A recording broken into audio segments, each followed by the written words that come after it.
Welcome to this introduction to the DT-1920-HDMI LCD controller. We're going to be looking at the external light sensor and onboard temperature sensor features. These same features can also be found in many of our other controllers.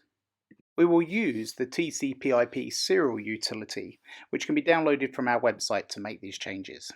Firstly, we need to set the COM port to match the COM port of our Windows PC, and we need to set the baud rate to 9600 to match this controller.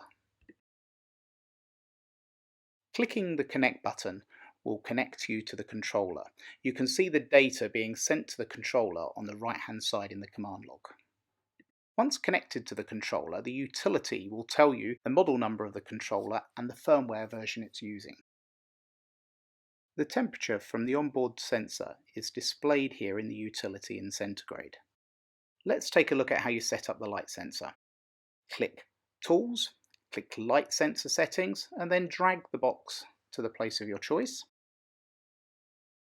Make sure the light sensor is turned on. There are three presets: Default, Whiteboard, and User, which allows you to save or load previous settings already made. Let's first take a look at the Whiteboard preset. This turns off the backlight when no ambient light is detected. This is a good feature for room management applications. We need to select the Whiteboard preset, we select Write, and then that sends the data to the controller. We can see that happening in the command log. So we click OK, and we're ready to test.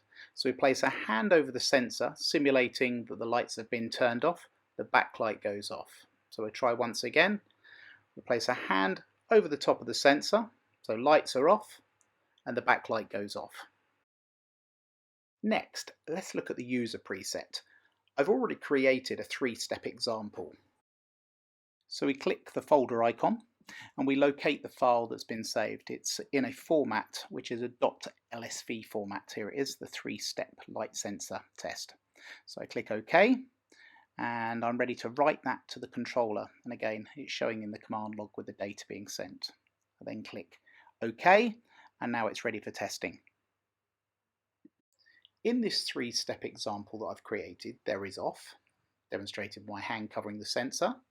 There is 50%, and there is 100%, demonstrated by shining a torch over the sensor to increase the backlight brightness. We'll now set the light sensor back to its default settings.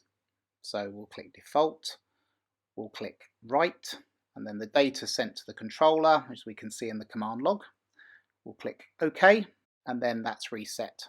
We'll close the light sensor pop-up window. We don't need to save any changes, so we click No.